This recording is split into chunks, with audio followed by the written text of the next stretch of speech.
All right, welcome to the January 15th mid-month market update. Holy cow, there's a lot going on, and I cannot wait to talk with you today. With me, as always, Mr. Mark Koretsky. Welcome. This year is starting off with a bang. There's so much activity out there, Jennifer. I love this. I do too. So today we are going to talk about a ton of things, Mark. We're going to talk about the Austin market top line specific to Austin. We have one of Austin's hottest zip codes being ranked very high as the best place to live. We're going to talk about mortgage lending and leveraging your money, just how to beat the traditional market. We're going to talk about why everyone thinks that 20% down is like the be all end all, which we know, spoiler alert, not necessarily the best deal. We're going to talk about Airbnb and the value of Airbnb and some things that have been creeping up in the world, just to give people a heads up if they're thinking about investing. I would love to go off the rails a little bit and talk about some things that I'm seeing in the news, like gas stoves and a couple other things. So with that said, are you ready to rock? Yeah, I am ready. Let's do it. All right, great. So let's start out with the fact that we are trending with our numbers in Austin to be month over month, week after week. We're only in week 2, let's be honest, but we're actually flat when I look at the sales tracker for home sales in Austin. For the number of homes, we have slightly less homes for sale this week than we did last week. This week we're at 8230. Last week we were at 8512. When I look at the breakdown of where the homes are for sale, Mark, we see the same percentages when we look at the fact that in the 500 to 750 $1,000 price range, 26% of all homes remain right in that pocket. It's no surprise, right? Like you and I have been forecasting it and talking about it for weeks and for months now, but it looks like we've hit a peak on inventory. And so right now, rates came down a little bit to start the year, and the headlines and the news are starting to catch up. And so a bunch of people are jumping back in, and those well-priced, well-presented homes are going very quickly. So there's so much to it, but at the end of the day, it comes down to thinking about selling real estate through the eyes of a buyer, right? And that's how we need to present the product.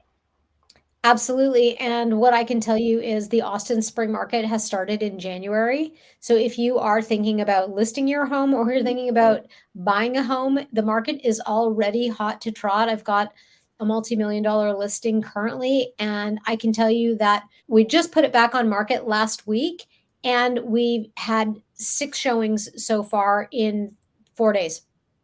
That's pretty good. It's great. I mean, the Fed did everything that they can and threw the entire sink at it just to try to kind of quell the demand that they had created. And so right now we're seeing a push forward in that demand, and it's still not really where it should be. Like it is still being suppressed in one way or another, but there's a lot of buyers coming and sitting on the sidelines. And I think now's the time for a lot of people to jump in. Absolutely. It goes back to what we talked about last week with leverage. And when something is on sale, ultimately, here's what's going to happen, folks. Like, Mark, maybe you'll say this better than I do, but this is the way I look at it. If the prices go down and the rates are up, and then those rates turn around and go down, our prices are going up, folks. It's just that simple. We have the demand. Yeah, and that's why we've heard the saying now, marry the house, date the rate. And there's a lot of truth behind it, right? Like you want to and need to find a home that meets your needs and it fits your budget. But at the end of the day, you need to do it at the most opportune time for you, which is the time that matters, right? And so if the market is telling you that right now is your time and you can refinance at any point in time when the market rates are lower, yeah, that's the right move for a lot of people to make. Yeah, and I'm really careful with buy the house and date the rate, because if prices go up and skyrocket, then I need to know that my sellers that have sold their home, who are now buyers, can actually afford that house if our rates go up 1 or 2 or 3%. If they buy a 3-1 or a 2-1 mortgage buy down, it's like mandatory for me for them to understand clearly that if they are buying at a rate that they feel like they are at the top of their monthly affordability, I want them very clearly to understand, hey, what happens if the rate goes up?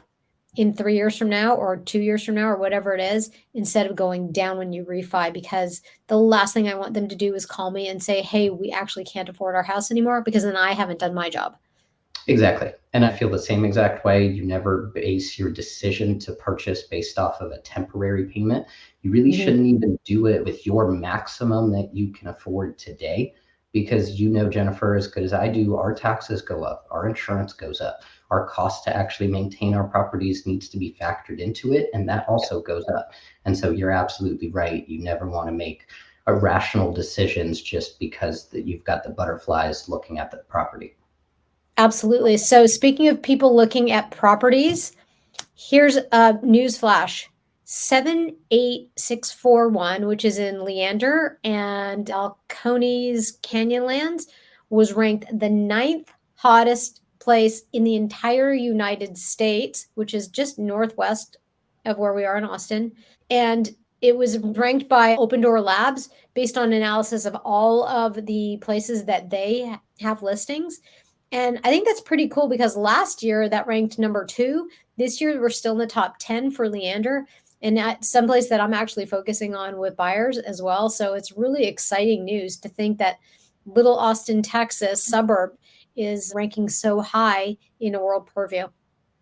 They've got a lot to offer. They've got the proximity to really to Austin, to Waco. They're right off of the highway, right? And Yep. so there's a lot of development happening all throughout Texas, but especially that 35 corridor, whether you're talking north south or, I mean, you look a little bit east of you, right? In Houston, and everything going on in greater Houston market as well. So it's a good time to be a Texan and in Texas real estate. Absolutely is. So it's really cool to see Leander and that area in the news.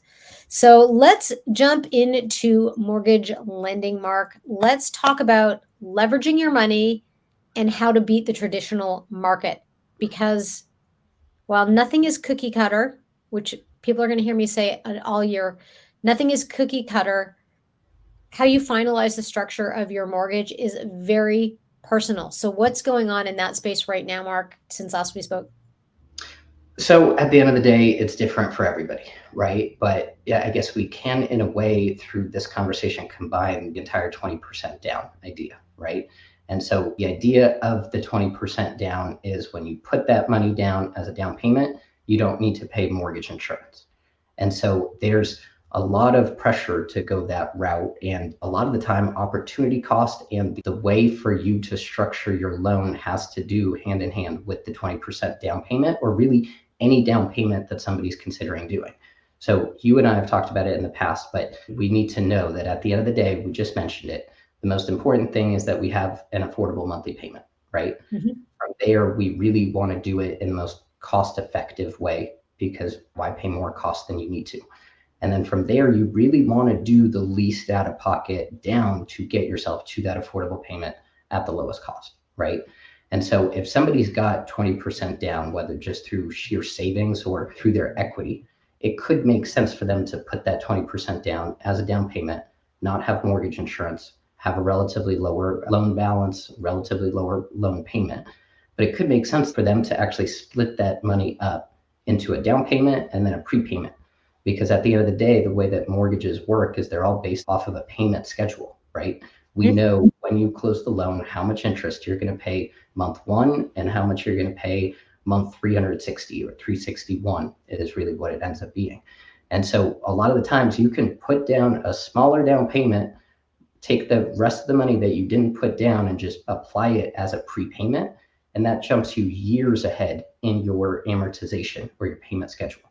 And so that in and of itself can reduce your total interest and really the efficiency of your money.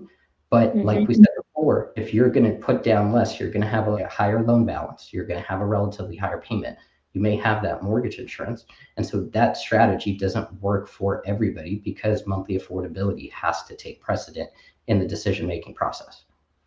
Yeah, and a lot of people I work with come with very sharp pencils, which I love, and we get down in the nitty-gritty with you, obviously, and we look at, like, what's the true value. If you have a pot of money that you're putting towards your mortgage and you have a monthly nut to cover, then how can you allocate your funds the best way possible to one, keep your mortgage in a way that, to your point, we have a really solid payment structure. It makes sense. They're fine. And then number two is how do we cut down those months so that you are not paying the bank for the privilege of living in your own home? I cannot stress enough how important it is to go through those scenarios and why you needed a trusted lender by your side in order to get you to that place. Because I'll tell you, sidebar, talking with builders as much as I do and looking at the deals that they are offering right now, if you are working with their lender, there are some quote unquote really good deals to be had. The question is, are you, Mr. and Mrs. Buyer, taking the time to really ask the right questions of your lender? And the thing is, we don't know what we don't know. So I beg of you, if you are considering buying right now, talk to a mortgage lender who has your best interest at heart and not just the builder's lender who has the builder's best interest at heart, because the builder gets paid, as we know, for every loan that their lender generates. Yeah, I mean, I have very little to add on top of that. At the same time, there's a lot of really good opportunities out there. Yep. I mean, we're not all created equal. We all have different bars that and standards that we set, but it's up to each and every one of us. At the end of the day, I'm a consumer myself. Make sure you're working with the right people. Make sure their priorities are aligned with yours. And yeah, consider the deal that you're getting, but choose to do business with the right people. That's usually the way that I go about it. Yeah. So the point of what we're both trying to say is you want to get educated. You cannot have too much education when it comes time to buying a mortgage, because you are buying a house, but you're also buying that mortgage payment. You cannot ask enough questions and do enough. And I'm going to actually be working hard to get some things in order. And Mark, I look forward to talking to you about this a little bit more offline and really getting those like key questions that every buyer needs to ask before taking a mortgage. It is essential. And I think there's such a disservice that is done when everybody is only shopping the rate. If you're watching this, it's not only about the rate. Please, for the love of all things holy, it is not just about the rate. It's not. And you've got to take into account the three things we talked about. And again, you got to realize somebody's decision that they made, your sister, your brother that bought their home 2 years ago or a year ago or last week, the best decision for them was not necessarily the best decision for you. And so make sure you're asking the questions, yes, but at the end of the day, a professional that's trying to come up with a solution for you, they're going to have more questions for you than answers, especially in the beginning. And so just have that conversation, identify the things that matter most to you, not just with the home, right? Like when you're doing something like this is a major life transitionary move. And so what are your goals long term? Do you need to retire? What are your plans for retirement? Are you factoring that into your home purchase today? And so there's a lot of different, depending on the stage of life that somebody is in when they're buying and selling, there's a lot of different things that make more sense for somebody who is downsizing as opposed to somebody that's moving up with their second home or their fifth home, right? Yeah, absolutely. And if you are looking at secondary homes, that's a great segue, Mark, because I wanted to talk a little bit about Airbnb today. And I was listening to a really smart person out there who was talking about Airbnb, and they were really talking about, values of Airbnbs and what the considerations are. And, looking at this and doing the deep dive into it, the expenses that are required for an Airbnb, if you're thinking about buying an Airbnb, here are the things you want to think about. Obviously, there's your price to purchase. That goes without saying. But you want to think about the expenses that you're going to have holding that property. There's your taxes, there's your electricity. This is Austin, Texas. We run hot. You're going to run a ton of AC. And, if you're thinking about solar, like you can still in 2023, there's still solar packages that our government is helping you with. You can't get the full write-offs like you could have in 2022, but there's still that ability. There's depreciation tax. And then, there's your permit cost, there's your property management cost, and And all of you those. cannot forget about cleaners because Yes. the cleaning on an Airbnb and the cleaners that an investor has for an Airbnb specifically, they are like, that is their lifeblood and Yep. that is things can go really, really right or really, really wrong really, really quickly. I appreciate that distinction because I'm thinking property management. I'm kind of have it under that bubble, and you're absolutely right. The house cleaning in and of itself, that team is worth its weight in gold because how someone experiences your property is everything because that gets to your reviews and your rates and how many days that your property is actually full. Because if it's empty, we have this thing called property taxes here in Austin, Texas. And for investments, there's no ceiling on that. So you really want to pencil out a bunch of numbers ahead of that purchase. And it is something that I talk to people about on a regular. So just a little thought there that I just wanted to put out on Airbnb because don't forget, you can have a negative, you can have a deficit at the end of the year based on all of the things that I just mentioned called expenses. However, your property value can go up. And so if you can afford to carry it, then your appreciation has a lot of value to you. The thing is, we can't go off of historical appreciation after the last few years. We need to be really conservative about what that might look like. Because if we aren't conservative, just be real. Like, we're not going to continue to see those massive double digit price increases and values because it's just not sustainable. We say Airbnb a lot, but I mean, there's a lot of providers out there. And what we're ultimately talking about is short-term rentals, right? And it is something that has been booming over the last couple of years. But at the end of the day, if we are truly entering into recession and recessionary times, people do pull back on their traveling and their spending, right? And so I think Yeah. a lot of investors need to consider that within their underwriting process and their decision-making process. And I think something that too few people in general are talking about is there are a lot of initiatives across Texas, between Austin and up here in Dallas and in many major cities where there is a concerted effort to push out Airbnbs, right? There is a housing shortage in most of our cities. And so they're really eyeing that. And so I think investors, if they're specifically looking at short term rentals, they really need to know what their local city, county ordinances and regulations and really be involved in that community and in that decision making process, because a lot of these cities are not hearing from the investors on how damaging that could be to the lifeblood of that local economy. And so I think I'd be doing a disservice if I didn't point that out. And so if you're an investor with Airbnb or just short-term rental in general, take a look at what's going on in your local jurisdiction and get involved. Absolutely. So there's a couple things that you landed on. As far as home shortages go and a reason for our government to ban Airbnb, I would call that bullshit. It's really ultimately it's a lobby from the hotels who are losing too much money and lining pockets of other people in order to ensure that the hotels are thriving. And so you're seeing a lot of that. Like New Orleans is a good example, and there are other cities where the pressure is on. One of the things to consider, though, is part two is if you live in your home and Airbnb it, you can still get a license and you are privy to some other things for write offs. And so that's where you want to make sure that from the get go, you are corporately structured. You're not going to put this thing under your main name. It is a business. You will treat it like a business. You will have a business credit card. You will have a like your QuickBooks or whatever you use for your accounting.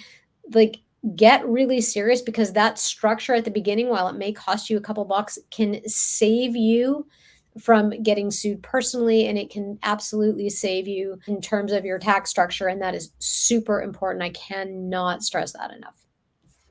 Yeah. I mean, short-term rental for a lot of property is going to determine the viability of it, right? But I mean, Yeah. in a property, you're talking 4x the gross rents of a traditional long-term rental. And so with long-term rentals, and like we've talked about with prices going up and taxes going up, that's eating into that investment margin that the investor's looking for. And so I think a lot of people, a lot of investors specifically, are looking at pivoting into short-term rentals. I just think they Mhm. need to be specifically careful about the things that we just talked about just now. Absolutely. So let's segue a little bit off of like all the seriousness and get into something that I think is a bit of fodder. Have you heard, Mark, about the fact that there is a consideration for banning gas stoves? No, I missed that one. Talk to me about that. Yeah, so the line item, if you will, is that there is a lot of discussion now that because of the energy crisis and because of the particles in the air that get thrown off from gas stoves and it therefore being a health risk, there is some talk in the future that the day of the gas stove may be over. I I couldn't hide my facial expressions there. I tried. Electric stoves, they're still okay, right? Electric is okay because there's nothing, no particles being put in the air, but gas in particular, based on those 2 things, on health and on energy, they're saying that, it may be pulled. I don't The, believe it to be true, and personally, I think it's a load of hogwash. oh yeah, I mean, you said it earlier that I mean that's BS. But my thought is like, when did we all just join like a different reality? Because like, what are you? A gas stove is Yeah, being talked about as a yeah, yeah, yeah. yeah, yeah. This is I why. I honest It's yeah, I think it's so much garbage, and here's my thing for anybody who is considering it. If you really do your research and you feel that it is a health issue, then by all means, if you're replacing your stove and you don't want gas, just remember that there are a lot of costs associated with switching your oven over to electric because your gas has to get capped.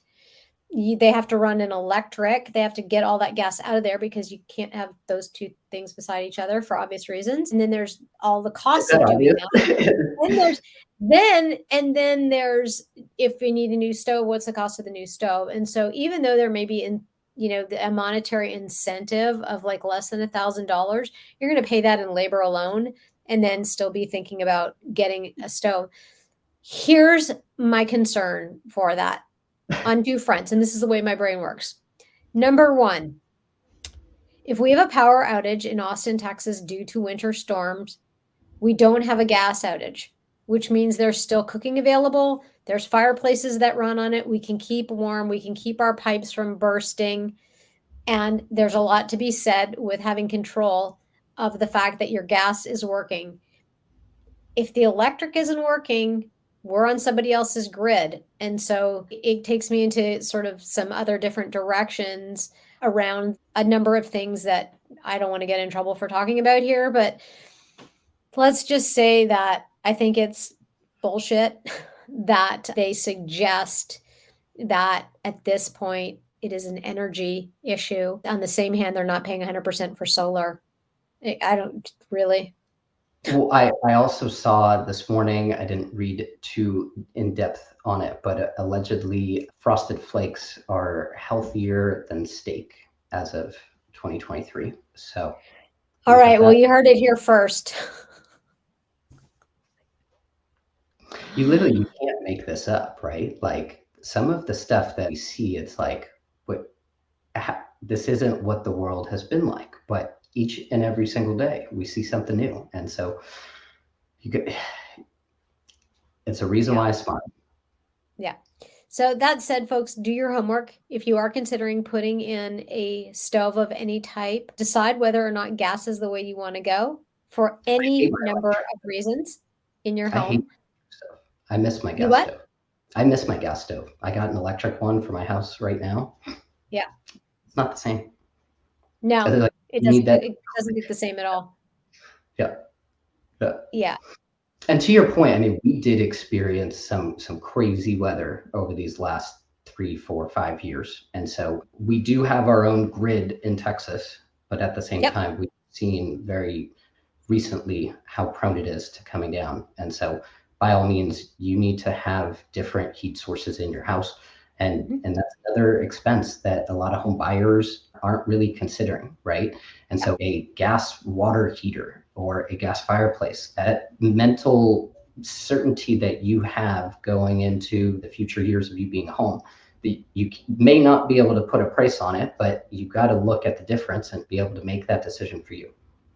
Absolutely. And with that said, we're always about getting educated here on our show, making decisions for yourself, asking as many questions as you can, and then asking the question, hey, is there anything I should have asked? Can take you in a whole other direction and a lot more light. So, Mr. Mark Koretsky, thank you so much. As always, it's a pleasure. Pleasure as always, and happy house hunting. Happy house hunting wherever you are. My name is Jennifer S. Goodman. I am a realtor here in Austin, Texas. Mark And you, sir? Koretsky, Mortgage, Dallas, Texas. Happy to help you. All right. Make it a great week, everybody.